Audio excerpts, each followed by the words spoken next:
한번 이제 시작해볼까요? 네. 사실은 이게 유튜브를 보면은 유튜브에 그 많은 분들이 유튜브를 그 촬영을 하면서 그걸 자기 생계업을 하시는 분들 의외로 많더라고요.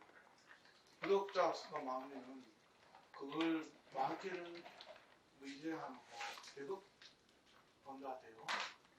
제가 그 중국에 있는 그 가수 중에 하나가 있는데 그 중국에 있는 가수가 우리나라 말을 해서 노래 불러요. 근데 그게 그 중국에 있는 여자애가 컨텐츠를 잘 잡아가지고 한국 노래를 부르니까 그 얼굴도 뭐 아주 예쁜데다가 또 한국도 이쁘다 보니까 예, 거기에 사람들이 이제 노래도 부르니까 그게 고양이송 불렀던 펑티모 펑티모 아네. 그래서 펑티모를 몰랐는데 펑티모를 그 동영상 보면서 깜짝 놀란 게 중에 하나가 중국 여자인데 불구하고 한국어를 저렇게 잡은 거 처음 봤습니다. 발음도 정확하게 안 하니까 이게 또 우리나라 사람들이 이제 남자분들이 어떤 게 있냐면은 그 말할 때 발음을 정확하지 않지만 그게 귀여워 보이는 거 봐요. 구독자 수가 엄청 많고 풍선을 엄청 많이 주더라고요. 펑티모라는 가수가 1년 버는 한 100억 정도 있겠더라고요. 우리나라에 웬만한 그 젊은 세대, 20대, 30대 세대들은 펑티모를 거의 다 알아요. 그런 거 있고, 또 가끔 또 뭐가 있냐면, 그 여자분들 중에, 그 사람이 경상도, 이쪽, 경상남도 쪽에 있는 그 여자분 같은데, 그분은 낚시 되는 게 좋아해요. 낚시를 좋아하는데, 여자분이 낚시한다는 것에서 무사한데, 낚시하는데 고기를 굉장히 잘 잡는 거. 그리고 멘트가, 자기에게 동영상을 하도 많이 찍어봐서 그런가도 굉장히 잘하더라고요. 그거 보고 제가 또 깜짝 놀랐고. 그 다음에 또 뭐가 있냐면은, 그 경북 구미에 어떤 노고사님이 있는데, 이 노고사님이 시작부터 끝까지 계속 욕만 해요. 근데 이분이 이제 자기가 얘기하는 게, 자기가 그 어렸을 때부터 집안이 형편이 어렵고 생계가 어려워서 자기가 이제 그 험한을 얘기했는데, 험한이 뭐냐면은 그 술집에 자기가 그 주방일을 봤답니다. 어렸을 때부터. 그 주방을 보면서 거기에 다양한 사람 많이 오잖아요. 거기에서 자기가 어려운 애들을 많이 도와줬대요. 그러니까 형편이 어려운 애들이 웨이터로 오는 경우가 많잖아요. 그 웨이터로 오는 아이들을 이분이 자기가 주방에 일하면서 웨이터 애들을 뭐 깜빡이 들어가거나 교도소 가거나 그렇잖아요. 그럴 때마다 그분이 항상 사식을 줬답니다. 이분이 유튜브에 나와서 동영상을 촬영할 때 자기가 당당한 게 뭐냐면 비록 자기 직업이 뭐 주방 보조로 일하다가 지금은 그 지역 내에서 자기가 갖고 있는 가게가 몇 개 있다고 하더라고요. 자기가 가게가 있다 하더라도 늘 하는 게 뭐냐면 자기 주위에 어려운 사람이 있으면 자기가 늘 보시라고. 그거 당당하게 하더라고. 그리고 그게 아까 말했던 것처럼 그 교도소 갔다 온 사람들이 유튜브에 나와요. 그럼 보통 뭐 교도소 갔다 왔으면 유튜브에 잘 안 나오잖아요. 그 나온 이유 중에 하나가 보면은 자기가 철없을 때는 몰랐는데 이 그 아줌마를 알게 된 이후부터 보통 이모라고 하죠. 이 이모를 알고 난 이후부터 자기들이 이렇게 살면 안 되겠구나라는 많이 반성하고 느꼈답니다. 그래서 개가천선에서 열심히 사는 사람들이 되게 많은 거예요. 이게 선한 행동은 더 선하게 하듯이 그 사람이 어떤 직업을 갖고 있다 하더라도 그 좋은 일 한다는 것은 그만큼 좋은 게 없습니다. 자, 두 번째 여러분들한테 얘기하고 싶은 것은 여러분들 교재에 있는 185쪽에 있는 내용을 제가 소두에서만 얘기한 겁니다. 그게 뭐냐면은 사무량심입니다. 여기에 자, 비, 히, 사라는 내용이 있습니다. 있죠? 네, 사무량심이 있습니다. 그 사무량심이라는 것은 부처님 같은 마음으로 내가 모든 인연들을 바라보는 그런 마음자리입니다. 그래서 모든 인연을 바라볼 때 그냥 바라보는 게 아니고 이 잘하는 것은 자비로운 마음으로 사람을 쳐다봐야 되는 거예요. 그 사람을 증오하거나 그 사람을 멸시하거나 그 사람을 바라보는 것들이 내가 알고 있는 견해에 대한 부분들을 생각을 내려놓고 바라봐야 되는 거예요. 예를 들어서 아까 그 시인 씨한테 잠깐 얘기했지만 우리 학생들 중에서 아동복지, 유아교육 또는 대중년 또는 의육, 의상 뭐 이렇게 다양한 그 직군에 자기 전공을 갖고 있긴 한데 저는 옛날 생각나더라고요. 저도 이제 학교 다닐 때 그 동아리 연합회에서 제가 활동을 했습니다.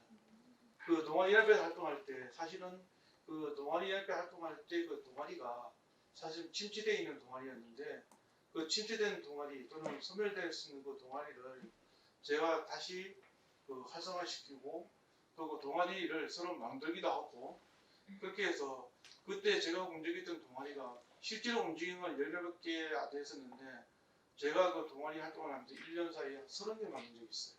그 30개 만들어 동아리 활동할 때 그 동아리의 사람들을 바라볼 때 어떤 느낌을 바라봤냐면 어쨌든 제가 나이가 많은 선배고 그 학생들은 재학생이나 재학원의 나이가 좀 다르긴 한데 이 아이들이 자기네들이 뭔가 배우고 있다는 그런 마음들이 있으면 그런 공간들을 만들어주고 뒤에서 케어해줘야 되겠다는 그런 사명감이 생기더라고요. 제 개인적으로. 그래서 거기에 동아리에 가장 제가 많이 챙겨줬던 것 중에 하나가 그 서예반이나 또는 풍물반. 풍물반을 제가 엄청 챙겨줘가지고 이 풍물반이 안동 하회에 탈춘 그 전수자, 이수자가 있어서 그 미국의 백악관 같은 데 공연하고 있습니다. 네. 그래서 제가 그 동아리 활동하는 데 있어서 그렇게 많이 챙기고 있는데 제가 왜 이 얘기하냐면은 사람이 그 갖고 있는 자기 직군이 다 다를 수가 있고 자기 태어나는 그 업식이라 그래요. 인연이 다 다를 수가 있어요. 때로는 부자로 태어날 수도 있고 때로는 가난한 사람도 때로는 장애인으로 때로는 이제 뭐 세상을 못 보고 일찍 죽기도 하고 다양한 모습을 그 이전지어서 이 세상을 내가 보는데 그거 볼 때 그 공간에서 내가 악심을 갖고 내가 부정적인 생각을 갖고 있다면은 내가 현생의 인연이 덜 돼 있는 거예요. 과거생의 인연을 만든다 그렇지 못하고 있는 거죠. 현생에 내가 인연 만들어도 다음 생에 만들어가야 될 인연이 뭐냐면은 세상의 모든 부분들이 인연 따라 움직이고 세상이 다 그런 걸 알면 그 부정적인 것보다는 긍정적인 마음으로 바라보는 게 제일 중요합니다. 그러면 내 마음이 달라집니다. 아니 세상의 모든 사람들이 내만큼 어려운 사람이 없어. 그런데요 내만큼 어려운 사람이 없었다 그 얘기가 그게 진실되게 안 들려요. 제가 세상의 일을 한번 봤더니 어떤 그 장애인분이 있는데 이분은 일생을 누워 계셨다고 하더라고요. 일생을 누워 있는데 바깥에 나온 적이 없다 이 저자분이 아저씨가 뭐라고 하냐면 자기 누워가지고 심심하니까 자기 하고 싶은 거 하고 싶어가지고 한 게 뭐냐면은 그 유튜브로 자기가 노래방을 합니다. 자기 노래를 불러줍니다. 보셨어요 혹시? 그 유튜브에 보시면은 이분이 자기가 유튜브를 개설해가지고 그 자기가 누워있는 상태에서 노래를 부르고 자기가 그분들하고 소통을 합니다. 많은 사람들이 그분한테 후원자가 되어주고 이분이 당신 소원이 뭐냐고 물어보니까 내가 일생을 누워있다 보니까 바닷가나 산으로 내가 한 번도 가본 적이 없다. 좀 가보고 싶다. 그래가지고 후원자들이 와가지고 그분이 바닷가나 산으로 이렇게 같이 동행하는 모습을 봤거든요. 그거 보면서 느낀 게 그거예요. 우리는 두 눈으로 보고 있고 두 귀로 듣고 있고 우리는 오간 모든 걸 살아가서 다 하고 있지만은 너무 행복한 나머지 내 스스로가 그 행복한 걸 모르고 그냥 내 살고 있는 현실에 내가 처해져 있는 그 공간만 보고 그 처지에 내가 내 스스로가 자포자기했나가 그 유튜브에 보니까 그 유튜브를 제가 자주 보는 이유 중에 하나가 불교 본문 중에 하나가 그 유튜브가 하늘색이에요. 다양색이 있는데 며칠 전에 얘기입니다. 그 중국에 있는 그 고등학생 여자아이가 세상에 너무 많은 일들이 일어나는데 그 중에 하나가 자기가 왕따를 많이 당했답니다. 왕따를 많이 당해가지고 자기가 세상하고 도저히 못 살겠다 싶어 인연이 다 됐다 싶어가지고 자기가 그 아파트에 뛰어드는 게 천만에 자기가 걸다렸습니다.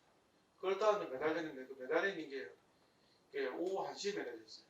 오후 1시에 매달렸으면은 그게 소방관이나 사람들이 와서 그 아이를 구조하기 위해 가가는데 밑에 있는 많은 그 중국 사람들이 그 아이한테 뭐라 해야 되냐면 뛰어내려 죽을 용기 없지.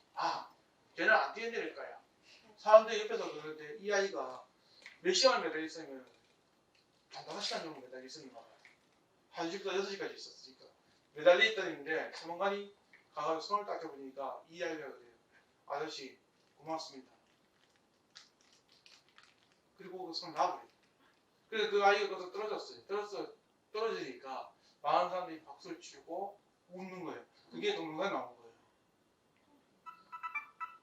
그래서 중국에 있는 사람들이 그 현장을 보고 놀래가지고 그 공안도 가게 돼가지고 경찰이라 이렇게 돼서 그 자리 현장에서 구경을 하면서 웃거나 박수 치었던 사람들 좀 잡으러 다닌다고 하더라고요. 저는 어떤 얘기하고 싶냐면은 기본적으로 세상의 모든 사람은 다 공평하게 태어나지 않습니다. 우리가 전생에 지었던 업적에 따라서 부자라도 성격이 못한 사람이 있고 가난한 사람이라도 마음이 부자인 사람이 있는 것처럼 이 다양한 어떤 그런 직군이 있는 불구하고 그런 생각을 해봤어요. 누가 누구를 멸시하고 누구 누구를 중하고 누구 누구를 싫어할 수 있는가? 그 어떤 그 스님이 저한테 쓰인 얘기예요.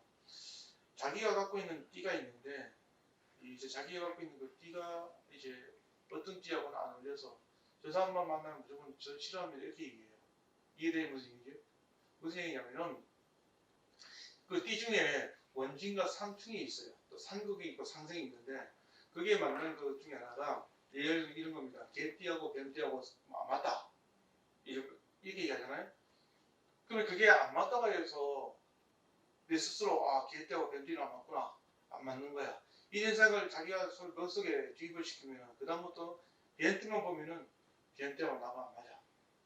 뱀띠라서 다 나쁜 사람 없어요. 근데 스스로가 그런 그 어설픈 공부를 하니까 개띠하고 뱀띠는 안 맞으니까 그런 거야. 그 능력에 대한 부분을 우리는 바라보는 게 아니고요. 내가 상대하고 있는, 내가 바라보고 있는 그 사람의 능력치에 대한 부분들을 바라보고 나한테 어떻게 하느냐의 그 기준점을 잡아요.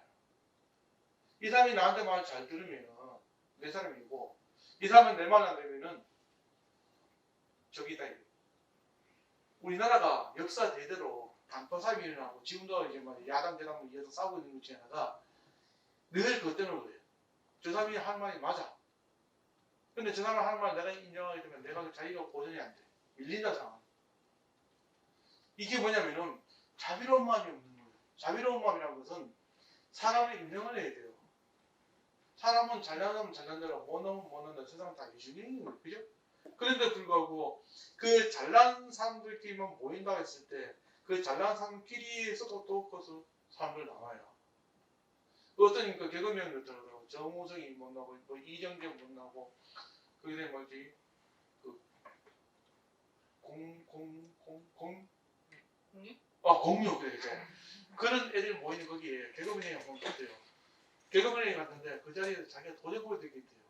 인물이 잘생긴 사람 앞에 있으니까 자기가 너무 차가워 보인대요. 사실은요, 그 학교 친구들도 그렇잖아요. 인물 잘생긴 친구들이 항상 데리고 다닐 때 자기보다 더 인물 더 잘생긴 친구 데리고 다니지 않아요. 키가 큰 사람은 꼭 보면 자기보다 키가 더 큰 사람하고 어울리지 않아요. 자기보다 키가 좀 작은 사람하고 어울려요. 상대적인 걸 원해요. 그 결혼할 때도 보면은 그 남자분이 키가 작으면은 여자분은 꼭 키가 큰 사람들이 의외로 많이 결혼하더라고. 반대로 여자분이 이제 키가 작은 사람이 남자 키가 큰 사람이 많고. 이게 상대적이긴 한데 저는 개인적으로 그래요. 사람이 갖고 있는 각자의 적인 모습이 있는데 그 모습을 보고 그것을 존중하는 그런 마음. 그게 뭐예요? 자비로운 마음. 그냥 자비로운 마음을 갖고 있었으면 좋겠는데 그게 아닌 거야. 그러니까 우리는 뭐예요? 늘 일상이 피해의식을 갖고 있으니까 늘 상처받는 거야. 저 사람한테 다가가면은 저 사람 나한테 뭐라고 할 것 같아. 내가 학교 다닐 때 좋아하는 여자친구가 있었는데 좋아하는 말을 하고 싶은데 저한테 좋아하는 말을 하고 싶은데 못하는 이유 중에 하나가 뭐냐면 내가 학교 접해서 내가 취직을 해서 저 사람하고 결혼하면은 저 사람을 나하고 가양 보여줄 수 있는 그 정도 같은 능력치가 될 수 있을까? 이런 생각하니까 좋아한다는 말 못하겠는 거야. 쓸데없는 생각이지. 근데 그래는 망상을 피우고 있으니까 결혼 못하는 게 저는 안 했습니다. 교수님들도. 그렇긴 한데 기본적으로 사람을 바라볼 때는요 우리는 늘 부드러운 마음으로 바라봤으면 좋겠어요. 그리고 내 주위에 사람이 없다 그러면은 내가 늘 여러 번 말씀드리지만은 자기가 사회성이 없어서 그런 거예요. 사회성이 좋은 사람들은요 자기 주위에 사람들이 막 문정성시히 이루어요. 근데 자기가 사회성이 떨어지면은 주위에 사람이 없긴 한데 반대로 사람들은 너무 많이 그 문정성시를 이루고 있는데 그 가장 가까이 있는 내 사람이 나를 향해서 이제 공격을 하는 말을 했을 때 거기서는 공황장애가 생기더라고요. 제가 아까 말한 것처럼 이제 동아리 활동을 하면서 제 주위에는 뭐 많게는 하루에 한 100명 정도 사람들 왔다 가거든요. 근데 그 가장 핵심이 있는 가장 가까이 있는 사람이 나에 대한 얘기를 안 좋은 얘기를 하니까 그게 제가 상처받아 거의 3년은 저 구별이 안 많았던 것 같아요. 근데 그걸 3년 만나고 그러고 난 다음에 세월이 지나서 스님이 돼서 그 세월을 다시 돌이켜보니까 그 사람들 잘못이 아니에요. 누구 잘못이냐? 제 잘못이었던 거예요. 가장 가까운 사람이 나한테 안 좋은 얘기 했다는 것도 그것도 누구 잘못이냐? 제 잘못이더라고요. 왜? 제가 만나고 있는 모든 사람들한테 제가 항상 좋은 사람이라는 이미지를 각인시키기 위해서 보여주기 쉽게 그 삶을 살았다고 봐요. 약간 아까 선의 거짓말 그랬잖아요. 선의의 거짓말인데 불구하고 그게 사람에 따라서 선의의 거짓말이 될 수도 있고 사람에 따라서 상처를 줄 수 있는 그런 부분이 있었다는 거예요. 세월이 지난다는 느끼는 거지. 지금도 사실은 그 대학교에 있는 선배나 후배나 그런 그 동아리 활동했던 사람들이 연락을 옵니다. 연락을 오는데 제가 안 만나고 있는 이유 중에 하나가 그때 그 시절에 너무 내가 사람들 관계를 너무 못했다는 미안한 마음 때문에 오는데 스님 생활하다 보니까 또 느끼는 것 중에 하나가 인연을 잡고 지내니까 상처를 받아요. 그게 무슨 얘기냐면 사람이 생각이 나하고 달랐다 보니까 나는 이 사람하고 어떤 적당한 관계에서 좋은 인연 만들고 싶은데 그것이 이 선이라는 게 있어요. 마지노선이라는 게 있는데 그 서로 마지노선을 너무 만드는데 그 감정을 건드리는 경우가 있더라고. 나는 스님인데 라는 게 있고 나는 그 스님이지만은 이 정도까지 스님이 자비로운 마음으로 들어줬으면 좋겠는데 이런 게 많이 있잖아요. 스님 이것도 용서가 안 됩니까? 그래서 제가 저 있었던 얘기 중에 하나가 제가 수업시간에 얘기했는 거지만은 보살이 나한테 스님 저희 집에 제사가 있는데 제사 좀 지내주십시오. 제사 지내드릴게요. 스님 제사 지내드리려고 했는데 우리 전에 다녔던 절인데 그제다 제사를 옮길까 합니다. 그쪽에 하세요. 그 다음에 또 전화 와가지고 아니 스님 그쪽에 하려고 했는데 스님하고 있는 데서 여섯 제사 지낼게요. 여섯 제사 지냈어요. 그랬는데 제사를 결국은 안 지냈습니다. 안 지내고 나면 그 다음날 전화 와가지고 하는 말이 스님이 중심을 잡고 똑바로 얘기해야지 내가 이렇게 저렇게 얘기한다 해서 그것을 이렇게 하라 저렇게 하라 해서 결국에는 제사 못 지냈습니다. 저한테 뭐 오만 소리 다 하는 거예요. 그래서 저도 그 얘기 듣고 나서 저도 똑같이 대진이는 내지처럼 나도 똑같이 같이 욕을 해줬죠. 그랬더니 뭐라고 하지 알아요? 스님 저는 아무것도 모르는 범부중생이기 때문에 중생심을 내서 화를 내고 욕을 해서 어리석은 부분이 있지만 스님은 그래도 그 경계를 뛰어넘은 성스러운 성자적 성직자이고 수행자 아니십니까? 중생이 어떤 말 하더라도 다 어떻게 속수를 해줘야지. 똑같이 같이 욕을 하십니까? 그때는 제가 공부가 될 때 있고 말이 솜씨가 좀 없어가지고 제가 뒤끝 장렬로 해서 말도 꺼내가지고 말도 꺼냈거든요. 근데 그분이 정기적 1년에 한 번씩 저한테 문자가 와요. 문자가 오는데 그때마다 그때 이제 꼭 꺼내요. 저는 잊어버리고 싶은데 스님 10년 전에 스님한테 제가 그랬던 거 참여드립니다. 죄송합니다. 나는 그걸 생각하기 싫거든요. 왜냐면 그 보살님하고 제가 이제 그 서로 그 욕을 하는 게 있는데 그걸 자꾸 꺼내서 얘기하면 저한테는 원래 자극을 주려고 그랬나? 내가 더 훌륭한 수행자 만들기 위해서 그러나? 하여튼 정기적으로 오는데 제가 그 보살님한테 네 감사합니다 댓글 한번 달면 이것도 머리 아픈 거예요. 자기는 댓글 달면 네 감사합니다 밑에 댓글에다가요 문장이 막 장황하게 막 10분에 한 번씩 오는 거예요. 그래서 이분을 제가 잘 되라고 열심히 기도해줘가지고 얼마 전에 그 딸이 결혼하고 또 딸이 또 아들 낳았다고 연락 왔더라고요. 그래서 아기 이름 지어달라고 연락 올까봐 걱정이 되긴 하네요. 이름 잘 지어지면 본전인데 못 지어지면 두고 얘기할 거 아니에요. 우리 아이의 앞날 망치겠다고. 그게 다 뭐예요?